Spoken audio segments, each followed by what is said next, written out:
Hello friends, welcome you all in this video again. इस video में मैं बात करने वाली हूँ दिल्ली यूनिवर्सिटी का NC web admission non college women education board का अंडर ग्रेजुएट बीए बीकॉम के एडमिशन की रजिस्ट्रेशन फॉर्म कैसे फिल करनी है, स्टेप बाय स्टेप कितने स्टेप होंगे टोटल, और आपको किस तरीके से अपना फॉर्म सक्सेसफुली सबमिट करना है जिससे कोई भी इशू कोई भी एरर बाद में क्रिएट नहीं हो। तो वीडियो को एंड तक प्लीज़ देखना, उसके बाद ही अपना फॉर्म फिल करना। अब देखो, ये वेबसाइट है ncwebadmission.uoduniversityofdelhi.ac.in। इसी पे आपको अपना रजिस्ट्रेशन करना है, ठीक है। ये मैं लिंक जो है डिस्क्रिप्शन में पेस्ट कर दूंगी, डायरेक्ट आप ये वाला पेज ओपन कर लेना, या टेलीग्राम चैनल पे भी मैं डायरेक्ट वहाँ पे डाल दूंगी। टेलीग्राम चैनल की लिंक भी डिस्क्रिप्शन में दी हुई है, ज्वाइन कर लीजिए फटाफट सारे अपडेट्स के लिए। अब देखिए, आप क्योंकि अभी तक आपने कोई रजिस्ट्रेशन नहीं किया, आप न्यू कैंडिडेट हो, फ्रेश कैंडिडेट हो, आपको जाना है न्यू रजिस्ट्रेशन पे। न्यू रजिस्ट्रेशन पे जाने के बाद अपना नाम, अपनी email address, again I am telling you all, email address वही यूज़ करना जो आपके पास परमानेंट रहेगी, ठीक है। ईमेल एड्रेस कंफर्म करोगे, पासवर्ड डालना, और पासवर्ड याद रखना क्योंकि ये पासवर्ड यूज़ करके लॉगिन करना है। अपना फ़ोन नंबर डालोगे और फिर ये कैप्चा कोड डाल करके रजिस्टर करोगे, ठीक है। मैंने ऑलरेडी रजिस्टर करा हुआ है, इसलिए मैं आपको यहाँ पे रजिस्टर करके नहीं दिखा रही हूँ, तो आपको ये रजिस्टर करना है इस तरीके से, ठीक है। रजिस्टर करने के बाद अब जब आप जैसे ही रजिस्टर पे टैप करोगे ना, तो अगेन आपके सामने इस तरीके का इंटरफेस ओपन हो जाएगा। रजिस्टर करते ही ईमेल पे ओटीपी आती है, वो ओटीपी डाल के आपको रजिस्टर करना होता है, ठीक है। अब रजिस्टर के बाद आपको अपनी ईमेल आईडी यहाँ पे डालनी है। मैंने अपनी ईमेल आईडी डाली, यहाँ पे आपको पासवर्ड डालना है, जो पासवर्ड आपने अभी सेट किया था, ठीक है। तो वो पासवर्ड आप डालोगे, मैं भी अपनी फिल करती हूँ। और वैसे मैं आपको बता दूँ, ये जो मैं फॉर्म फिल कर रही हूँ, ये बस आप सभी को समझाने के लिए फिल कर रही हूँ, ठीक है। फिर आप यहाँ पे कैप्चा डालोगे, ठीक है। अगर आपको कैप्चा समझ में नहीं आता है तो आप इसको रिफ्रेश भी कर सकते हो, कोई इशू नहीं है। फिर लॉगिन करोगे, देखो कैप्चा कोड जो है वो गलत आ रहा है, तो फिर मैं इसे अगेन करती हूँ रिफ्रेश करके। अगर आप इसके ऊपर टैप करोगे तो फिर दूसरा कैप्चा आ जाएगा, ठीक है। चलिए, मैंने कैप्चा भी मे बी सही होगा कैप्चा। तो आपके सामने अब इस तरीके का इंटरफेस आ जाएगा लॉगिन करने के बाद। इसमें आपको दिख रहा है कि 1 2 3 4 5 सेक्शन है। पहला पर्सनल सेक्शन है, then academic, then uploads, then preview and then final submission. Personal में आपको अपना फर्स्ट नेम, आपने यहाँ पे फर्स्ट नेम डाला, ठीक है। मिडिल नेम, लास्ट नेम, जो भी आपका नाम है। आपको जेंडर आपकी फीमेल, देखो यहाँ ऑप्शन में भी मेल नहीं है, फीमेल, ओनली फीमेल चूज़ कर लिया आपने। डेट ऑफ बर्थ आप डालोगे, ईमेल आईडी ऑटो रिट्रैक्ट हो गया है, फ़ोन नंबर भी ऑटो है, यहाँ पे आप चेंज नहीं कर सकते, जिससे आपने लॉगिन रजिस्टर किया है वही यूज़ हो रहा है यहाँ पे। कैटेगरी डालना है, अगर आप क्रिश्चियन माइनॉरिटी या सिख माइनॉरिटी कॉलेज लेना चाहते हो तो फिर आप ये चूज़ करोगे, otherwise not applicable. State of domicile में आप देख लो दिल्ली, तो दिल्ली आप डालो। Mother's name, father's name, occupation अगर नहीं है तो नॉट एप्लीकेबल, अगर है तो फिर आप उस अकॉर्डिंग डालेंगे। अगर आपकी फैमिली का कोई भी मेंबर दिल्ली यूनिवर्सिटी में वर्क करता है, मतलब कोई भी मेंबर इन द सेंस, अगर आपको दिल्ली वार्ड कोटा के अंदर में चाहिए रिजर्वेशन, तो आप यहाँ पे कर सकते हो, yes, otherwise not applicable. PWD not applicable, मतलब जो आप अपने अकॉर्डिंग नॉट एप्लीकेबल और यस चूज़ कर सकते हैं। एड्रेस आपको यहाँ पे अपना डालना है, ठीक है। पिन कोड, स्टेट, कंट्री, अगर सेम है तो परमानेंट एड्रेस यहाँ पे क्लिक करना है, दोनों सेम ऑटो फिल हो जाएगा। अब ध्यान देना, यहाँ पे डालना है बैंक डिटेल्स फॉर रिफंड। ये जो बैंक डिटेल्स आप डालोगे ना, ये बैंक डिटेल अच्छे से डालना, मिस्टेक मत करना, क्योंकि अगर एडमिशन के टाइम पे कुछ भी इशू होता है या रिफ़ंड करना है, ठीक है, तो वो आपको इसी बैंक अकाउंट पे पैसे ट्रांसफ़र होंगे, ठीक है। तो ये अच्छे से फिल करना, बैंक अकाउंट डिटेल सेक्शन होने के बाद आपको सबमिट करना है।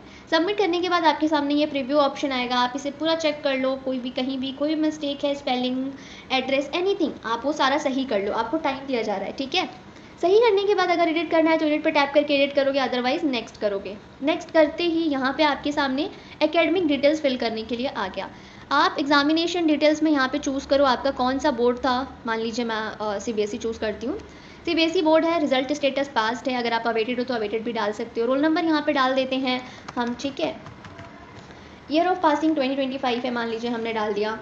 अब यहाँ पे हमें डालना है अपने सब्जेक्ट्स। देखिए, क्योंकि मैं आपको ये बताने के लिए फिल कर रही हूँ, तो मैं कोई भी सब्जेक्ट्स यहाँ पे चूज़ कर लेती हूँ। फोर आप अपने अकॉर्डिंग चूज़ करना, आप रिक्वेस्ट है आपसे। ऑलमोस्ट यहाँ पे आपको मिल जाएंगे सारे सब्जेक्ट्स, ठीक है। चलिए, मैं कोई भी सब्जेक्ट्स यहाँ पे फटाफट चूज़ करती हूँ, ठीक है। मैंने चूज़ कर लिया। अब कितने नंबर का था मेरा थियरी, मान लीजिए मेरे 70 नंबर के थे मेरे थियरी का पेपर, मैं यहाँ पे फिल कर देती हूँ फटाफट, आप भी ऐसे फिल कर लेंगे। ऑब्टेन बाय स्टूडेंट, कितने मार्क्स मुझे मिले हैं, तो मान लीजिए मुझे इसमें 53 मिले, इसमें 52 मिले, मान लीजिए 56 मिले, ठीक है। मान लीजिए मुझे इसमें कितने कर दूँ, 50 कर देती हूँ, 50 मिले, ठीक है। यहाँ पे ये टोटल 70 मार्क्स का है, ठीक है। ये बहुत ज़रूरी है फिल करना, क्योंकि अगर नहीं फिल करते हैं ना तो फिर obtain marks should be less than, ठीक है। प्रैक्टिकल में आपको कितने नंबर मिले हैं, तो प्रैक्टिकल जनरली हमारा होता है, एक मिनट, हम 20 कर लेते हैं हमारे प्रैक्टिकल में। मान लीजिए मेरा जो प्रैक्टिकल था वो टोटल नंबर का था, मेरा 30 नंबर का जनरली होता है ना हमारा, अगर 70-30 का वेटेज होता है हमारे स्कूल में। मार्क्स का थोड़ा सही से फिल करती हूँ जिससे आपको भी आइडिया समझ आएगा। अब मान लीजिए मैंने फिल कर दिया कि मुझे 20 मिले हैं एवरी प्रैक्टिकल एग्ज़ाम में। आप देख रहे हो ना यहाँ पे ऑटो आ जा रहा है, यहाँ पे देखो टोटल कितने मार्क्स का था और मुझे उसमें कितने नंबर मिले हैं, टोटल ऑटो आ गया, ठीक है, समझ रहे हो। अब अगर और भी सब्जेक्ट्स आपको चूज़ करने हैं तो आप चूज़ कर सकते हो, बट ये हमने चूज़ कर लिया है जिससे हमारे 40% कैलकुलेट होंगे मार्क्स। अब यहाँ पे अगेन है, आपने कहाँ पे स्कूल में करा, ठीक है, स्कूल कौन सा था, मेरा गवर्नमेंट था मान लीजिए, स्कूल लोकेशन एनसीटी दिल्ली है तो ठीक है, अदरवाइज़ अदर भी आप चूज़ कर सकते हैं। मीडियम क्या थी, इंग्लिश थी। अब हिंदी लैंग्वेज आपने कहाँ तक पढ़ी है, तो मान लीजिए मैं अपना अगर जेन्युइनली डालूँ तो 10th तक पढ़ाई की है मैंने हिंदी, तो फिर हिंदी मैंने 10th तक डाली, जनरली आपका भी यही होगा ऑलमोस्ट। अब इसमें से अगर कोई भी सब्जेक्ट आपने पढ़ाई की है तो येस, अदरवाइज़ नो, ठीक है। देखो अगर संस्कृत आपने पढ़ाई की भी होगी ना 4th 5th में, बिकॉज केवी में आपको 4th 5th में संस्कृत होता है, फिर भी चूज़ मत करना, बेटर रहेगा, ठीक है, अगर इंटरेस्ट नहीं है तो। अब मैंने एकेडमिक डिटेल्स अपने फिल कर दिए और ये देख सकते हो आप यहाँ पे सब्जेक्ट्स वाइज मेरे सारे मार्क्स वगैरह सब कुछ आ गए, ठीक है।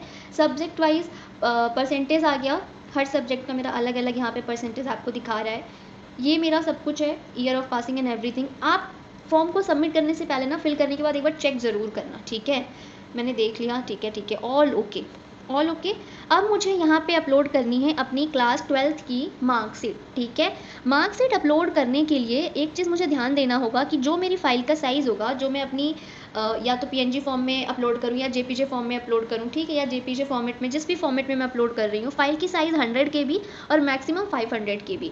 तो इसके लिए आपको क्या करना है फेमस, देखो हमें नॉलेज नहीं होती है बहुत ज़्यादा, है ना, बट आप गूगल पे अगर जाते हो ना, नॉर्मली गूगल पे आप जाओगे और अगर यहाँ पे इमेज रिसाइज़र भी लिखते हो ना, यहाँ पे आपने लिखा इमेज रिसाइज़र, बस आपने इसमें जाना, ये पहली लिंक की मैं कह रही हूँ, आप जाओ यहाँ पे अपनी इमेज अपलोड करो, फ़ोन में भी ये ओपन होगा, ठीक है। अपलोड करने के बाद से आप यहाँ पे अपनी फ़ोटो अपलोड करेंगे और उसको रिसाइज़ कर सकते हो। इसके लिए हर छोटी चीज़ के लिए कैफ़े में जाना ज़रूरी नहीं, आप खुद कर सकते हो बाई फ़ोन, ठीक है। चलिए ऑल ओके, मुझे यहाँ पे फ़ाइल सबमिट करनी पड़ेगी कोई भी, तो मैं भी एक फ़ाइल यहाँ पे सबमिट कर देती हूँ। चलिए मे बी इसका चलिए 26, चलिए मेरा रेंज में है, अपलोड स्टार्ट अपलोड कर देती हूँ। अपलोड हो गई मेरी फ़ाइल, ठीक है। अब मैं नेक्स्ट करती हूँ, अगर ऑल ओके है तो आपने भी नेक्स्ट करना है। नेक्स्ट करने के बाद अब देखो यहाँ पे अपलोड्स में कौन कौन से डॉक्यूमेंट्स अपलोड करने हैं आपको। अब हम ये 3rd सेक्शन पे, हमने पर्सनल फिल कर लिया, एकेडमिक, अब हम अपलोड पे। आपको पासपोर्ट साइज़ की फ़ोटो अपलोड करनी है, अगेन इसकी साइज़ दी हुई है, सिग्नेचर अपलोड करनी है, क्लास 10th की मार्कशीट, डेट ऑफ बर्थ यहीं से कैप्चर होगा आपका, 12th की मार्कशीट आई नो आपने ऑलरेडी अपलोड की है तो यहाँ पे रिट्राइव हो चुका है। अब यहाँ पे आपको रेजिडेंस प्रूफ के लिए जो भी डॉक्यूमेंट्स आप यूज़ कर रहे हो, Aadhaar card, voter ID, passport, again I am telling you कि 5 तरह के डॉक्यूमेंट्स उसमें ब्रोशर में भी दिए हुए हैं, तो वो आप जो भी यूज़ कर रहे हो वो यहाँ पे अपलोड करोगे, ठीक है। मैं भी यहाँ पे फाइल्स अपलोड कर देती हूँ। मैंने अपनी ये सारे डॉक्यूमेंट, मतलब जो भी फाइल्स थी मैंने अपलोड कर दी हैं सारी, ठीक है। स्टार्ट अपलोड में कर दूँ, अपलोड हो जाएंगी फिर मेरी, ठीक है। मैंने कोई डॉक्यूमेंट अपने अपलोड नहीं किए हैं 12th के, मैंने जस्ट कोई भी पेज अपलोड किया है यहाँ पे आपको शो करने के लिए।